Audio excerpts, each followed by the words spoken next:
লিতাহকুমা বাইনান নাস বিমা আরাকাল্লাহ, তারা যেন সুবিচার প্রতিষ্ঠিত করে, ইনসাফ প্রতিষ্ঠিত করে। আল্লাহ রাব্বুল আলামিন সূরাতুন নাহলের 90 নম্বর আয়াতের মধ্যে বলেন, ইন্না ইয়া'মুরু বিল আদলি ওয়াল ইহসান, তোমরা যখন মানুষের মাঝে বিচার করবে অবশ্যই তোমরা সুবিচার প্রতিষ্ঠিত করবে, ইনসাফ প্রতিষ্ঠিত করবে। ঘর থেকে শুরু করে সংসদ পর্যন্ত তোমরা সুবিচার প্রতিষ্ঠিত করবে। দায়িত্বটা আল্লাহ তাআলা কাদেরকে দিয়েছেন? মানুষদেরকে দিয়েছেন সুবিচার প্রতিষ্ঠিত করার জন্য। আর সুবিচার যদি প্রতিষ্ঠিত করতে হয় তাহলে পার্লামেন্টে কোরআনের দরকার আছে কি আছে না? এই কোরআনুল কারীম যদি পার্লামেন্টে থাকে তাহলে সুবিচার করা প্রতিষ্ঠিত হবে। কথাটা ঠিক কিনা? আল্লাহ তাআলা বলেছেন, ইয়া আইয়ুহাল্লাযীনা আমানু কুনু কাওয়ামিনা বিল কিসতি শুহাদা'a লিল্লাহ, আমি মুমিনদেরকে নির্দেশ দিয়েছি তারা যেন সুবিচার প্রতিষ্ঠিত করে। আউল ওয়ালিদাইনি ওয়াল আকরাবিন, এবং তার পিতা যদি হয়, তার মাতাও যদি হয়, আত্মীয়র প্রতিকূল হলে তাকে সুবিচার প্রতিষ্ঠিত করতে হবে। কে বলেছেন ভাই? আল্লাহ বলেছেন, যদি মেম্বার চেয়ারম্যান সব জায়গায় যদি কোরআনের আইন থাকতো সুবিচার প্রতিষ্ঠিত হতো না? সুবিচার প্রতিষ্ঠিত হতো। তাইলে সুবিচার যেহেতু আমাদের সমাজে নাই, সুবিচার প্রতিষ্ঠিত করতে হলে আমাদেরকে আল্লাহর রাস্তায় দ্বীন কায়েম করতে হবে। কথা ঠিক কিনা? আল্লাহ তাআলা বলেছেন, তুমিনুনা বিল্লাহি ওয়া রাসূলিহি ওয়া তুজাহিদুনা ফি সাবিলিল্লাহ, যারা মুমিন দাবি করো জীবন এবং মাল দিয়ে আল্লাহর রাস্তায় লড়াই করতে হবে সুবিচার প্রতিষ্ঠিত করার জন্য। কথা ঠিক কিনা? আজকে আমাদের সমাজে সুবিচার নাই, পরতে পরতে জুলুম, অন্যায়, অবিচার। সুবিচার প্রতিষ্ঠিত হতে হলেই এই কোরআনের দরকার আছে কি আছে না? কোরআনের দরকার আছে। আল্লাহ রাব্বুল আলামিন বলেন, ফাহকুম বাইনাহুম বিমা আনজালাল্লাহ, যারা মুমিন দাবি করে অবশ্যই যারা যে সেক্টরে আছে অবশ্যই তারা সুবিচার প্রতিষ্ঠিত করবে।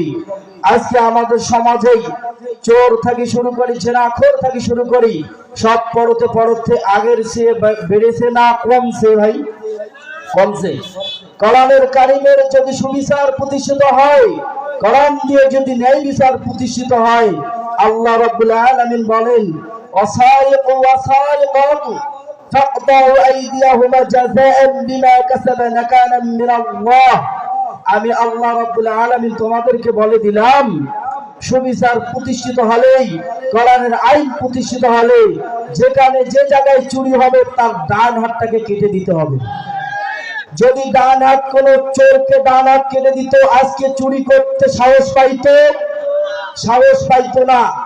আমরা তো চুরি মনে করি, যদি মসজিদে টাকা, যদি মুয়াজ্জিন সাহেব 10 টাকা চুরি করে তাদের বিরুদ্ধে কত না কথা বলি, কিন্তু হাজার কোটি টাকা দেশের যারা পাচার করে দিয়ে অন্য দেশে ফেলে দেয় তাদের যদি হাতটা কেটে দেওয়া হতো আজকে 1 টাকাও বিদেশ যেত না। কথা বলেন ঠিক কিনা? সুইস ব্যাংকে এত টাকা বাংলাদেশের টাকা যেত না আজকে যদি কোরআন দিয়ে রাষ্ট্র চলতো। আল্লাহ রাব্বুল আলামিন বলেন, ওয়ালাউ আন্না আহলুল কুরআ আমানু ওয়াত্তাকাউ লাফাতাহনা আলাইহিম বারাকাতিন মিনাস সামাই ওয়াল আরদ, যদি কোরআন দিয়ে রাষ্ট্র চলতো, কোরআনের আইন চলতো, আর আমি আল্লাহ রাব্বুল আলামিন পৃথিবীর মধ্যে জমিনের মধ্যে যত নিয়ামত আছে হীরার করি, স্বর্ণের করি, সব আমি উপরতে বার করে দিতাম। বলেন সুবহানাল্লাহ। যদি এইরকম নিয়ামত আমাদের তেলের খনি যদি আল্লাহ তাআলা কোরআনের আইন চললেই প্রাকৃতিক সম্পদ যদি আমাদেরকে দিত, আমাদের কি কোনো অভাব থাকতো? মানুষের কাছে হাত পাতা লাগতো? আমাদের দেশ সুপার পাওয়ার হইতো। কথা বলেন ঠিক কিনা? তাইলে কোরআনের আইন প্রতিষ্ঠিত করতে হলে, কোরআনের বিচার প্রতিষ্ঠিত করতে হলে মুসলমান আমাদেরকে ঐক্যবদ্ধ হয়ে জীবন দিতে হবে আল্লাহর রাস্তায়। খালি জীবন নয়, আল্লাহর রাস্তায় আল্লাহ দ্বীন কায়েমের জন্য আমাদেরকে সংগ্রাম করতে হবে। কথা ঠিক কিনা? অন্যায় যেখানে প্রতিবাদ করতে হবে, যেখানে অন্যায় সেখানে প্রতিবাদ। মুসলমানেরা যদি প্রতিবাদ করে, ইমানদারেরা যদি প্রতিবাদ করে, আল্লাহ রাব্বুল আলামিন বলে ইন্নাল্লাহা আশতারা মিনাল মুমিনিনা আনফুসাহুম ওয়া আমওয়ালাহুম বিআন্না লাহুমুল জান্নাহ। যারা প্রতিবাদ করলো, দিন প্রতিষ্ঠা করতে নিহত হলো, আমি আল্লাহ রাব্বুল আলামিন মারার সাথে সাথে এরা জান্নাতে চলে যাবে।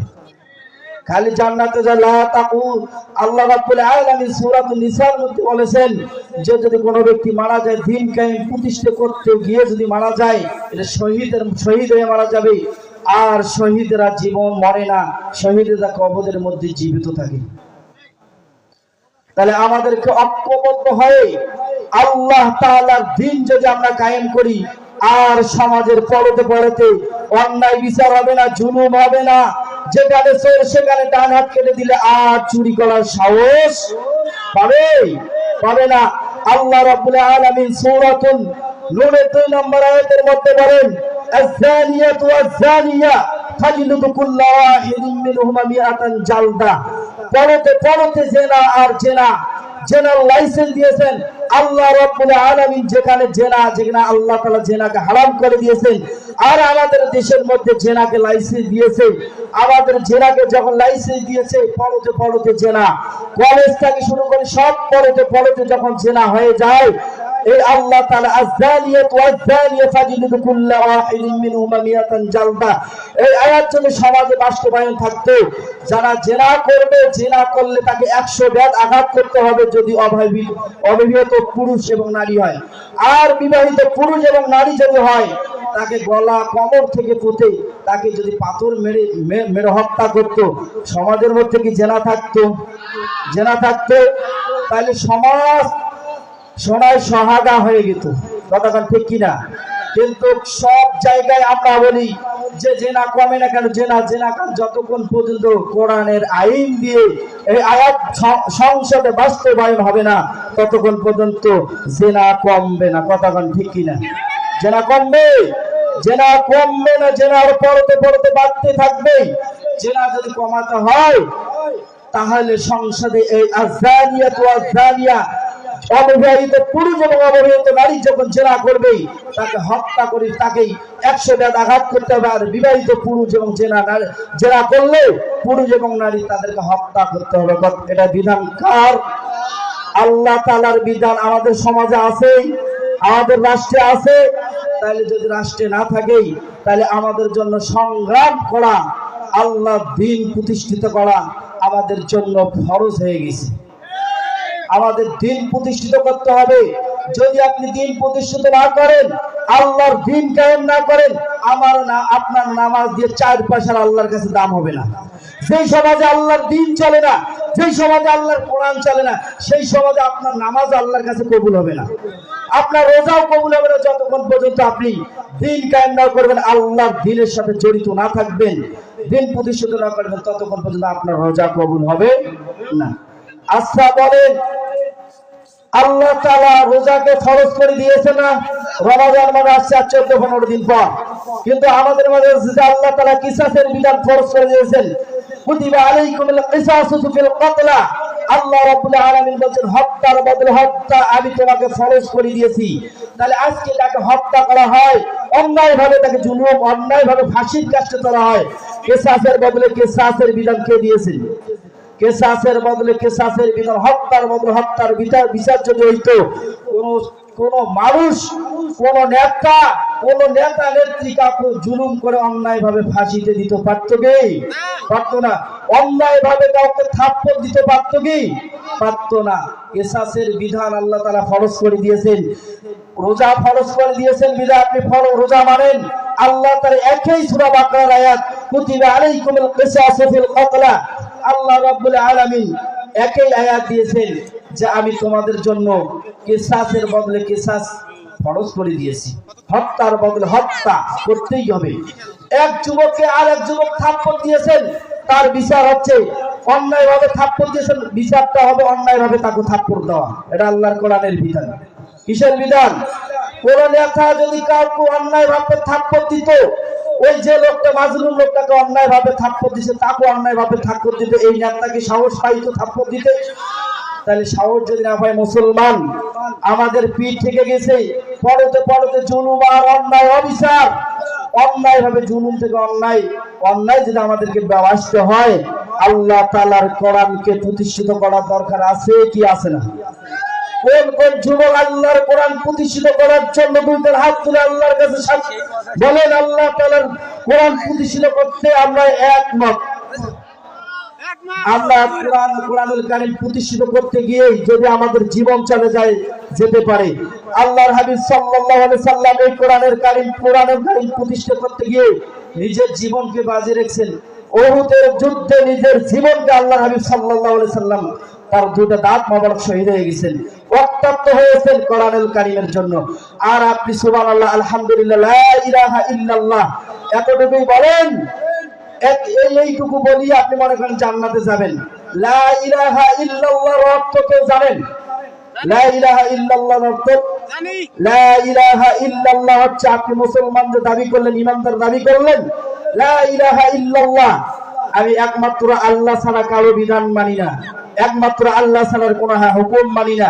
এই সাক্ষী আপনি দেওয়ার পরেই আল্লাহ তাআলার বিধান মানেন না, অন্য জোকার বিধান মানেন, আপনি তো টাটকা মুনাফিক। আপনি স্বীকৃতি দিলেন আল্লাহ ইয়্যাকা না'বুদু ওয়া ইয়্যাকা নাস্তাঈন, আল্লাহ তাআলা কোন আল্লাহ তোমার ইবাদত করি, সবকিছু তোমার হুকুম মানি। নামাজের মধ্যে বললেন ওই জায়গা থেকে আসার পর আল্লাহর হুকুম আর মানেন না, টাটকা মুনাফিক আপনি।